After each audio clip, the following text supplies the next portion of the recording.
तो स्वागत है एक बार फिर से आपका आपके अपने YouTube channel Galaxy teachers classes में। और हम उपस्थित हो चुके हैं आपके लिए सीटेट का विगत वर्ष का प्रश्न पत्र लेकर संस्कृत विषय में। और आज जो हमारा प्रश्न पत्र है वो है 30 दिसंबर 2021 भाग दो अर्थात हम पेडागोजी की बात करने वाले हैं, पेडागोजी के आए हुए प्रश्नों की बात करने वाले हैं। तो चलिए तैयार हो जाइए आप लोग, है ना। तो चलते हैं, हम सीधे देखते हैं कि हमारा आज की इस क्लास का पहला प्रश्न क्या है। तो पहला प्रश्न आ रहा है आपके सामने, प्रश्न संख्या 16। और 16 क्यों है ये आपको पता है, क्योंकि ये 30 दिसंबर 2021 का पेपर है और इसमें जो पहला भाग था, ये तो भाग 2 है, पहला भाग जो था वो अपठित का था। 15 प्रश्न उसमें हम पढ़ चुके हैं। तो 15 के बाद हम 16वें प्रश्न से आज की क्लास की कर लेते हैं शुरुआत, ठीक है।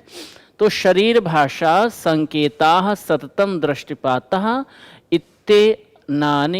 इत्येतानि निम्नलिखितस्य उदाहरणानि सन्ति, ठीक है। पहला प्रश्न हमारा क्या है, तो पहला प्रश्न है हमारा शरीर भाषा संकेताः सततं दृष्टिपातः। शरीर भाषा मतलब जो शरीर के हाव भाव होते हैं। शरीर भाषा का मतलब क्या है, यहाँ पर जो शरीर के हाव भाव होते हैं वो हाव भाव संकेताः, और संकेत सततम दृष्टिपातः, निरंतर किसी पर दृष्टि जमाए रखना अर्थात निरंतर या लगातार किसी को देखना। इत्येतानि निम्नलिखितस्य उदाहरणानि सन्ति, ये सारे निम्नलिखित उदाहरण हैं। किसके हैं, तो ये क्या कंप्यूटर माध्यमेन संप्रेषणस्य, कंप्यूटर माध्यम से जब हम संप्रेषण करते हैं क्या ये उसके उदाहरण हैं, या फिर मौखिक संप्रेषण से मौखिक संप्रेषण के उदाहरण हैं, या फिर मौन संप्रेषण से मौन संप्रेषण के उदाहरण हैं, या संकेतानाम संकेत के हैं। तो ध्यान दीजिए यहाँ पर शरीर भाषा संकेत सततम दृष्टिपातः ये सब उदाहरण किसके हैं, तो ये हैं मौन संप्रेषण के, ठीक है। जब हम मौन संप्रेषण करते हैं, जब हम मौन रह करके किसी से अपनी भावनाओं को व्यक्त करना चाहते हैं, तो वहाँ पर हम संकेतों के माध्यम से शारीरिक हाव भाव मतलब हाथ हिला करके या इशारे करके या किसी को एकटक देख करके इस तरह से हम वहाँ पर मौन संप्रेषण करते हैं। तो ये हमारा बी विकल्प सही उत्तर हो जाएगा 16वें प्रश्न में। अगले प्रश्न की हम करते हैं बात, प्रश्न संख्या 17। केन साधनेन छात्रस्य भाषा क्षमता, केन साधनेन मतलब किस साधन के द्वारा छात्रस्य भाषा क्षमता, छात्र की भाषा क्षमता सम्यक वर्धयितुम शक्यते। किस साधन के द्वारा छात्र की भाषा क्षमता सम्यक वर्धयितुम शक्यते, छात्र की भाषा क्षमता को भली भांति बढ़ाया जा सकता है।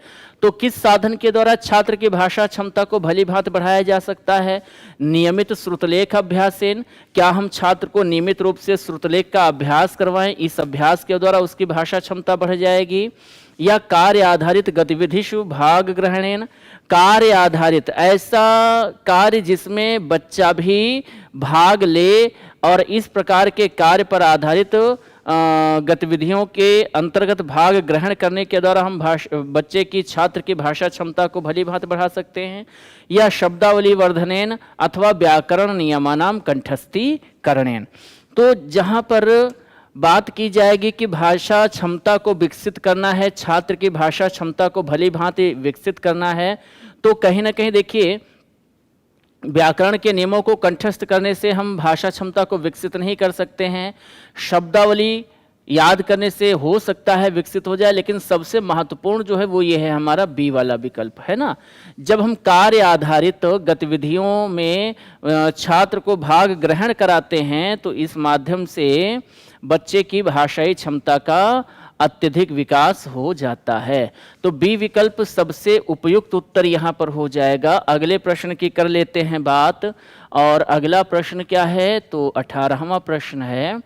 काचित अध्यापिका, कोई अध्यापिका है जो कक्षाम अपनी कक्षा में पंचानाम समूहेषु 5 समूहों में विभाजयति, कोई अध्यापिका है जो अपनी कक्षा को 5 समूहों में विभाजित करती है अर्थात बांटती है, और सा कस्यापि प्रतिवेदनस्य, वो जो 5 समूह हैं अपनी कक्षा को 5 समूहों में बांटा है, तो जो 5 समूह हैं उनमें से किसी समूह को क्या करती है, प्रतिवेदनस्य, किसी को प्रतिवेदन के किसी प्रतिवेदन के कांचित अंशान ददाते, तो वह किसी प्रतिवेदन के कुछ अंश उन बच्चों को देती है, उन समूहों को देती है, और सा टिप्पणी निर्माणम कर्तुम तेषाम सारम चाप निर्मातुम कथयति, और वह उनसे कहती है कि उन अंशों पर, जिन अंशों को उसने दिया है, जो किसी प्रतिवेदन के अंश उसके द्वारा दिए गए हैं, उन अंशों पर वह कहती है उन छात्रों से कि वे टिप्पणी करें और सार का भी निर्माण करें। सार मतलब सारांश। इस वाक्य का सारांश क्या है, ये वाक्य हमको क्या बताना चाहता है, तो ये सारांश भी लिखने के लिए उसने कहा सा किम प्रोत्साहितुम प्रयतते, अध्यापिका जो है वो क्या प्रोत्साहित करने का प्रयास करती है, बच्चों में क्या विकसित करने का प्रयास करती है। आधारभूता परस्परम संप्रेषणात्मिका योग्यता, आधारभूत परस्पर संप्रेषणात्मक योग्यता को विकसित करना चाहती है।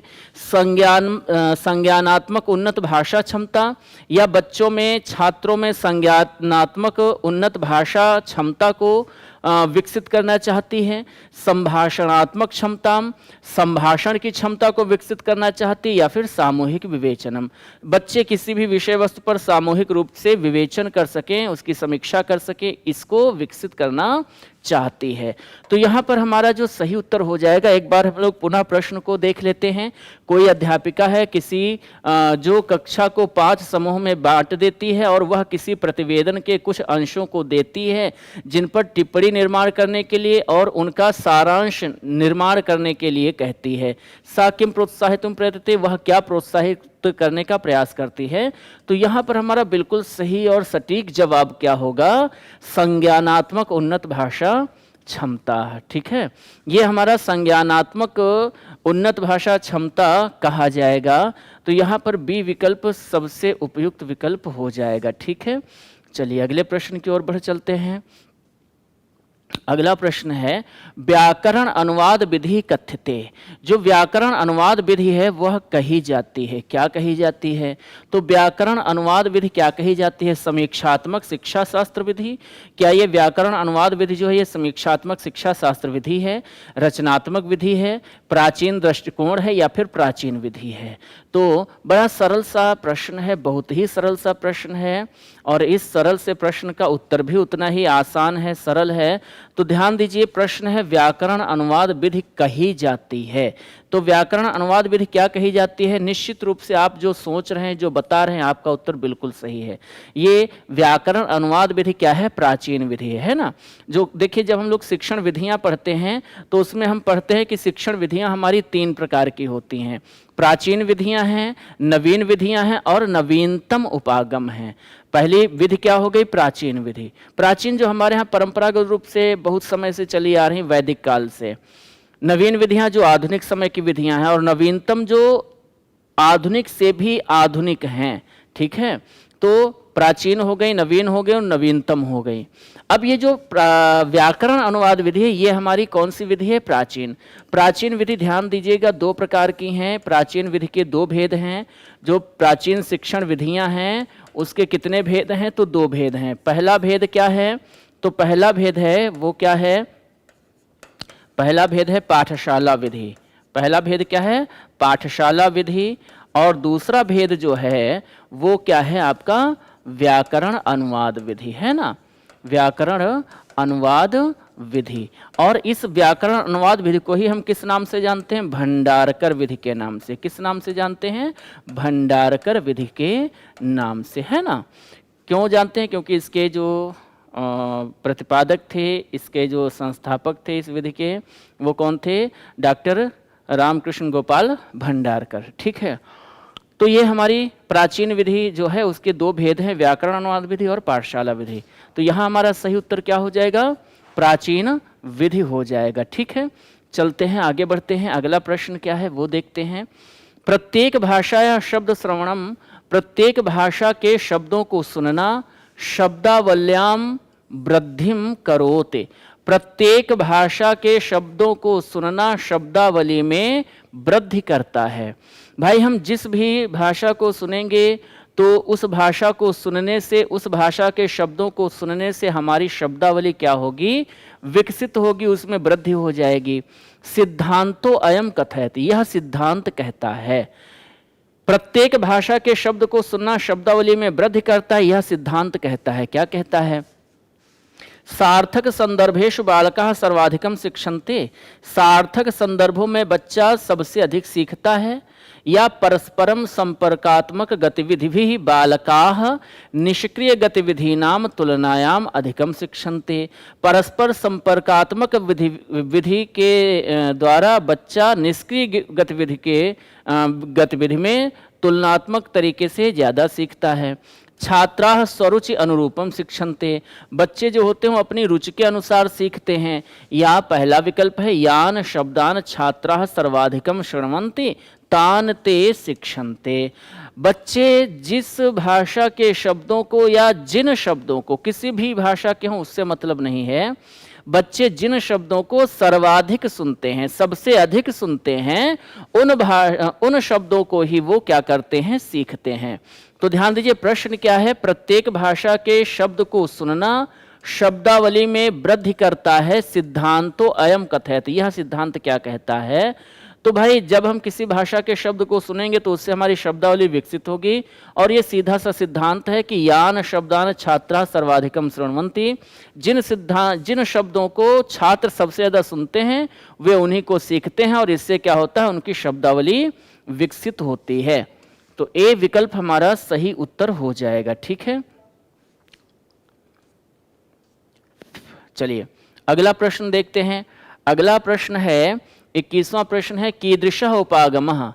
कीदृशः मतलब कौन सा, किस प्रकार का उपागम, सावधानतया चितानां च वर्गीकृतानां विषयाणां सम्यक उपयोगम करोति। ये प्रश्न कह रहा है कीदृशः उपागमः, किस प्रकार का उपागम, उपागम मतलब दृष्टिकोण, तरीका है ना।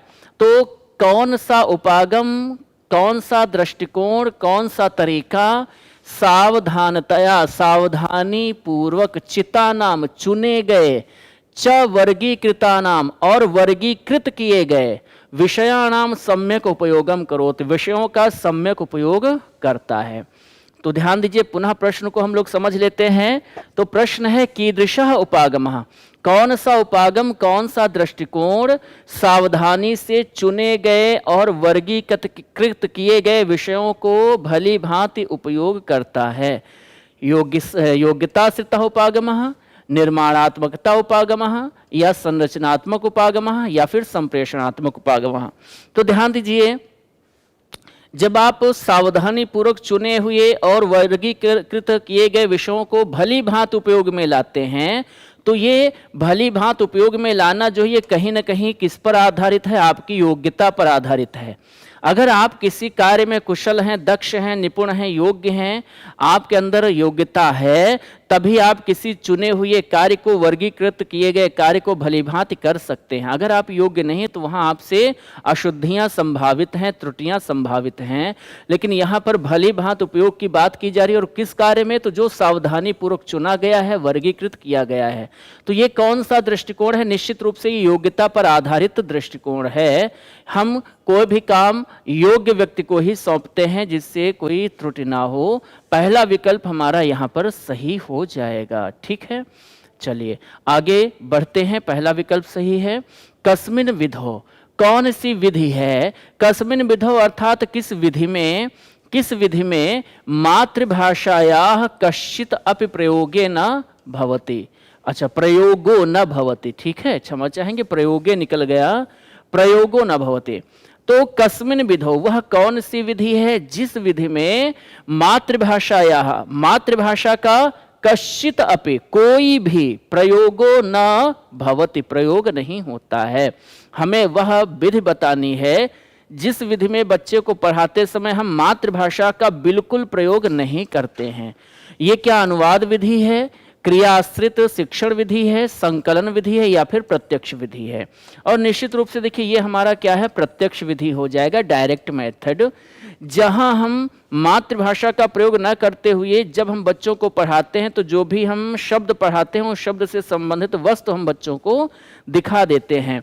जैसे हम चटका पढ़ाते हैं बच्चों को, जैसे हम चटका पढ़ाते हैं तो चटका का मतलब हम बच्चों को चिड़िया नहीं बताते हैं, अपितु क्या करते हैं, बच्चे को चटका दिखा देते हैं, है ना।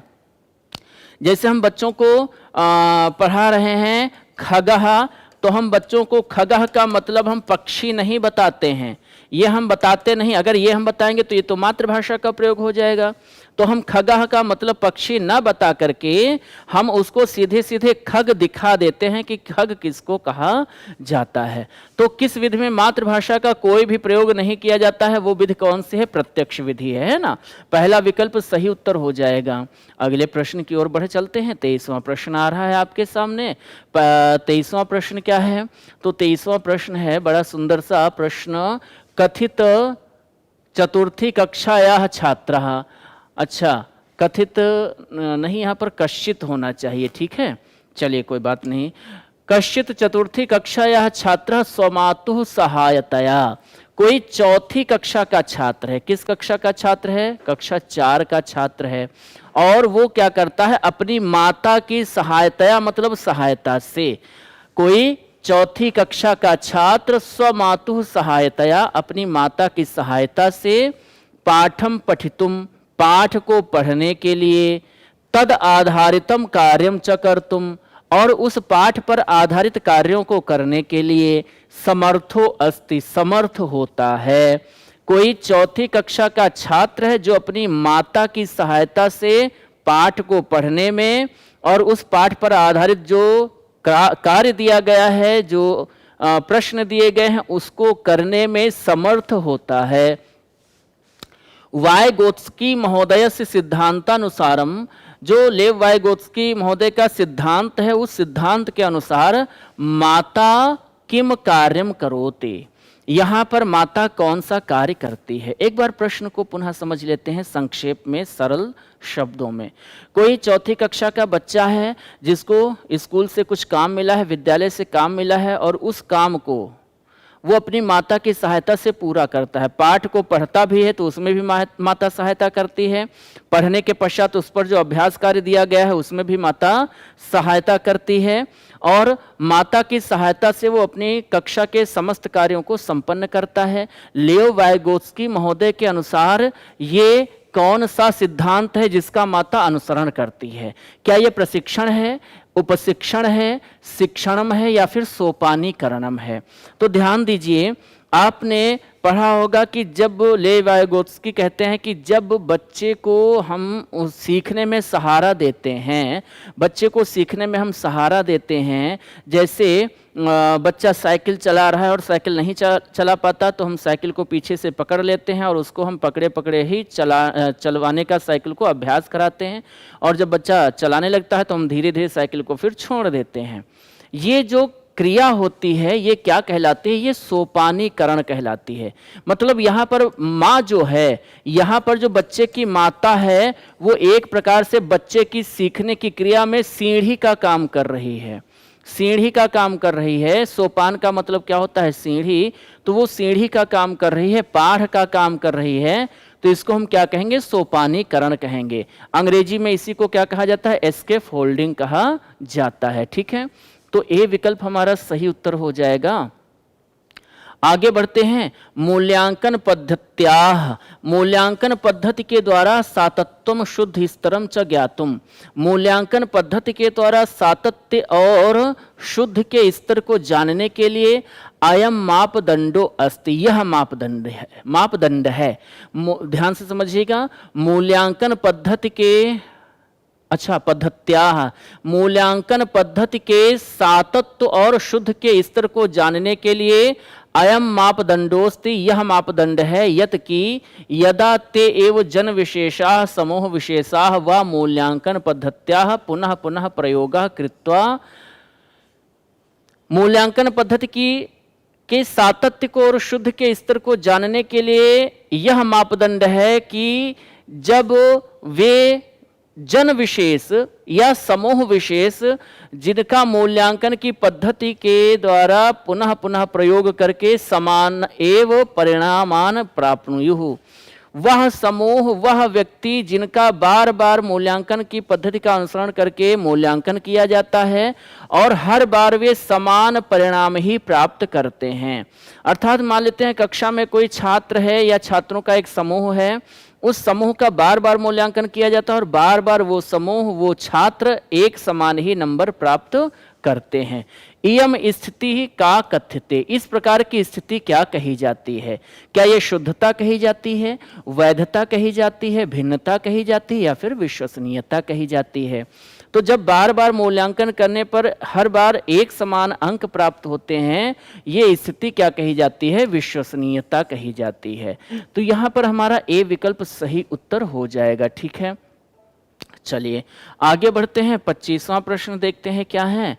तो 25वां प्रश्न है भाषा शिक्षण सामग्र्याः प्रदर्शनार्थम, भाषा शिक्षण की जो सामग्री होती है उसका प्रदर्शन करने के लिए प्रक्रियाबद्ध योजना अस्ति, एक प्रक्रियाबद्ध योजना होती है। भाषा शिक्षण की सामग्री का, जो भाषा शिक्षण की सामग्री होती है उसका प्रदर्शनार्थ मतलब प्रदर्शन करने के लिए एक प्रक्रियाबद्ध योजना होती है कि हम किस प्रकार से भाषा शिक्षण सामग्री का प्रयोग करेंगे, उसका प्रदर्शन करेंगे।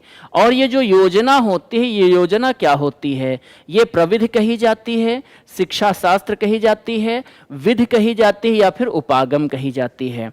तो भाषा शिक्षण की जो सामग्री होती है उसका प्रदर्शन करने के लिए जो प्रक्रियाबद्ध योजना होती है वह योजना क्या कही जाती है? वह योजना कही जाती है आपकी विधि। तो यहाँ भी आपका दूसरा विकल्प अर्थात बी विकल्प सही उत्तर हो जाएगा। चलिए आगे बढ़ते हैं अगले प्रश्न की ओर। 26वां प्रश्न है और 26वां प्रश्न क्या कह रहा है? क्रम वीक्षण से उदाहरणम अस्ति, क्रम वीक्षण का उदाहरण है, क्रम वीक्षण का उदाहरण है। अब हमें समझना है कि क्रम वीक्षण क्या होता है। तो क्रम वीक्षण होता है क्रम से देखना, या इसको हम क्या कहते हैं? अवलोकन करना।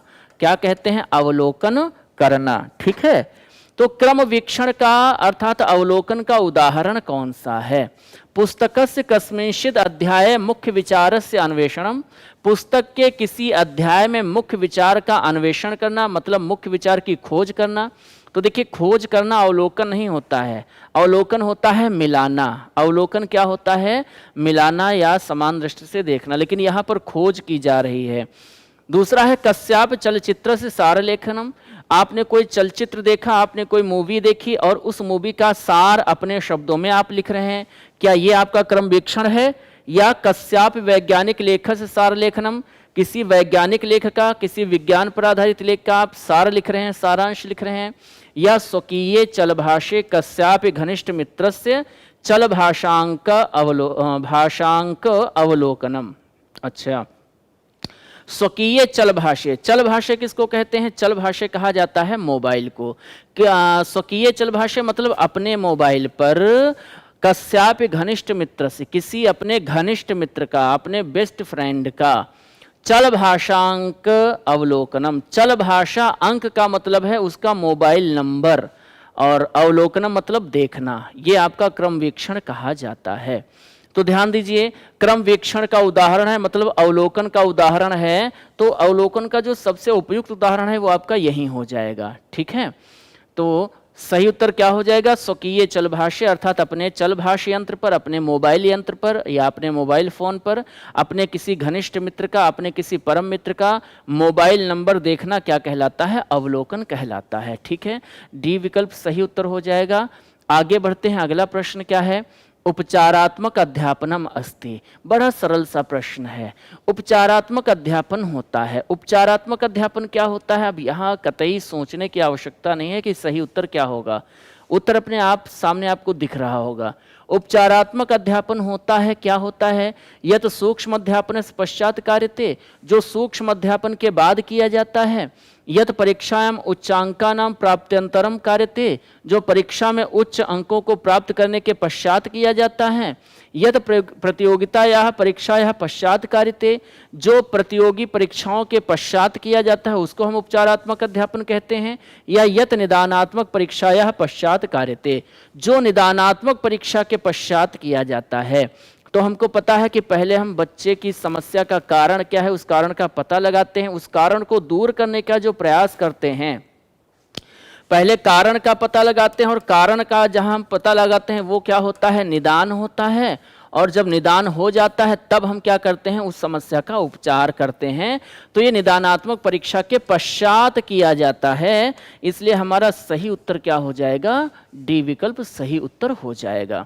आगे बढ़ते हैं, 28वां प्रश्न हम लोग देखते हैं। 28वां प्रश्न है गतिबोधक गतिविधयः केन संबद्धाः सन्ति।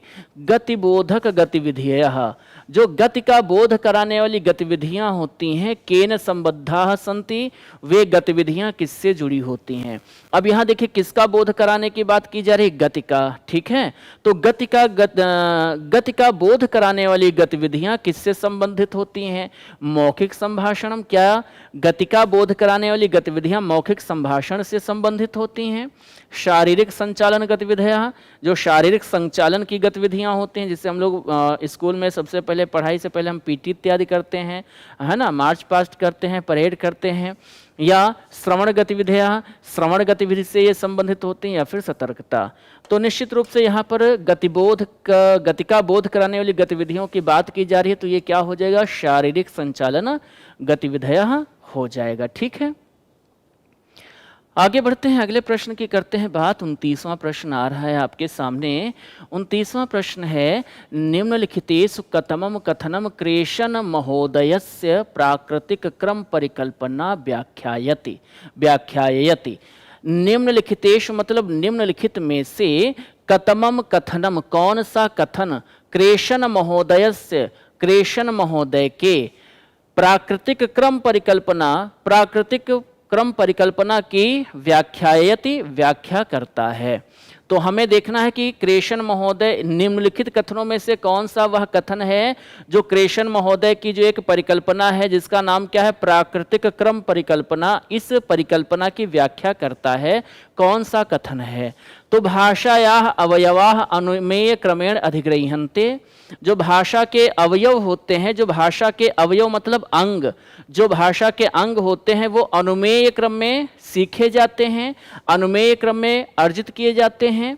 या फिर अध्यापक ही स्वाभाविक मौखिक भाषायाः प्रयोगः कर्तव्यः, अध्यापक जो है वो स्वाभाविक रूप से मौखिक भाषा का प्रयोग करता है।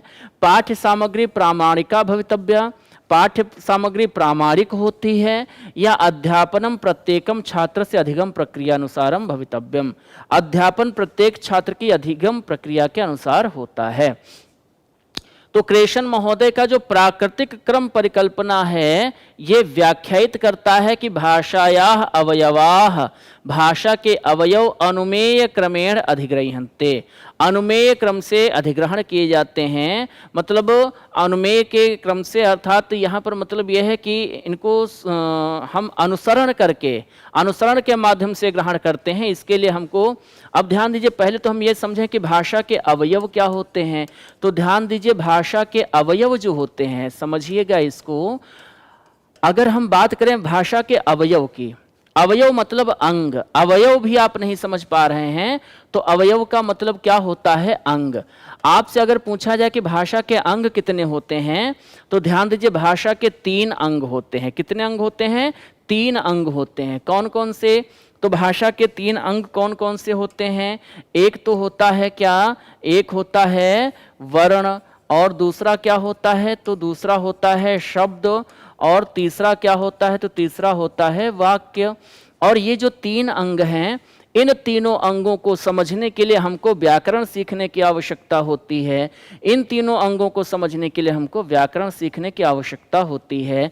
अगर हम वर्ण सीख रहे हैं तो भी हमें व्याकरण की आवश्यकता है। भाई वर्ण के भेद हैं, वर्णों का उच्चारण स्थान है, महाप्राण कौन से हैं, अल्प प्राण कौन से हैं, या सघोष क्या है, अघोष क्या है, बहुत सारी बातें हमको व्याकरण के अंतर्गत यहाँ पर सीखनी पड़ती हैं, है ना। तो ये जो भाषा के अवयव हैं, भाषा के जो अंग हैं, वर्ण, शब्द, वाक्य, इनको सीखने के लिए हमको किसकी आवश्यकता पड़ती है? व्याकरण की। लेकिन क्रेशन महोदय कहते हैं कि इनको हम प्राकृतिक क्रम परिकल्पना के माध्यम से सीखते हैं, अर्थात हम प्राकृतिक तरीके से, स्वाभाविक तरीके से इनको सीखते हैं।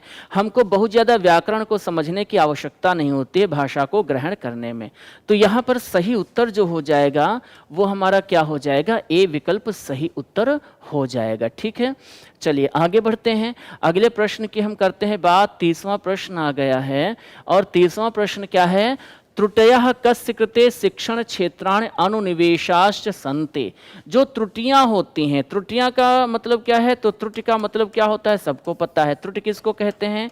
गलती को, है ना। जो त्रुटियां होती हैं, जो गलतियां होती हैं, वह किसके लिए? शिक्षण क्षेत्राणि अनुनिवेशाश्च सन्ति। जो त्रुटियां हैं वो किसके लिए? शिक्षण क्षेत्र में अनुनिवेश के समान हैं। तो छात्राणाम कृते, छात्रों के लिए, या फिर अध्यापका नाम कृते, अध्यापकों के लिए। केवल ए सही है या फिर केवल बी सही है? ए तथा बी दोनों सही हैं, या फिर त्रुटयः शिक्षण क्षेत्राणि न सन्ति। त्रुटियां शिक्षण का क्षेत्र नहीं होती हैं। ध्यान दीजिए, त्रुटियां किसके लिए शिक्षण क्षेत्र अनुनिवेश और अनुनिवेश होती हैं? त्रुटियां किसके लिए शिक्षण का क्षेत्र और अनुनिवेश होती हैं? छात्रों के लिए, अध्यापकों के लिए।